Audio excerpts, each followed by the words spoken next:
नमस्कार दोस्तों, मैं नीलम धुरिया। मेरे चैनल का नाम नीलम लोकगीत 123 है दोस्तों, तो इसको भी सर्च करके जरूर देखिएगा। अगर गाना अच्छा लगे तो चैनल को सब्सक्राइब करिएगा, वीडियो को लाइक करिएगा, शेयर करिएगा और कमेंट में जरूर बताइएगा हमारा गाना कैसा लगा आप लोगों को। नमस्कार दोस्तों, मैं आपकी मंजू वर्मा स्वागत करती हूँ मंजू लोकगीत 123 पे। दोस्तों तो एक अवधी लोकगीत गाने जा रहे हैं।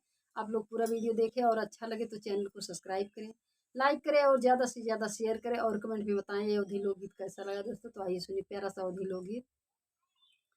कहाँ गइलो गोरिया नयन जदुआ डाल के, कहाँ गइलो गोरिया नयन जदुआ डाल के, कहाँ गइलो गोरिया। सस कलाया बर्फी ननद कलाया पेड़ा, सस कलाया बर्फी ननद कलाया पेड़ा। हम कलाया गट्टा दुपट्टा में बांध के, हम कलाया गट्टा दुपट्टा में बांध के, हम कलाया गट्टा।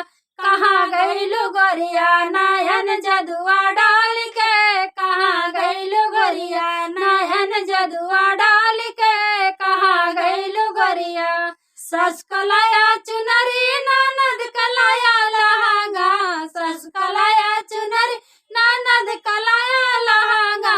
हम लाया सड़िया कमरिया में बांध के, हम लाया सड़िया कमरिया में बांध के, हम लाया सड़िया।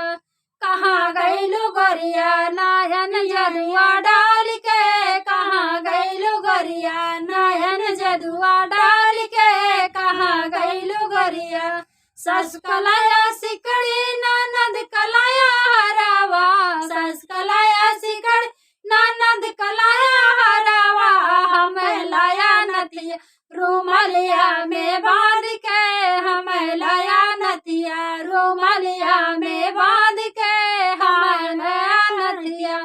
कहाँ गइलो गोरिया नयन जदुआ डाल के, कहाँ गइलो गोरिया नयन जदुआ डाल के, कहाँ गइलो गोरिया।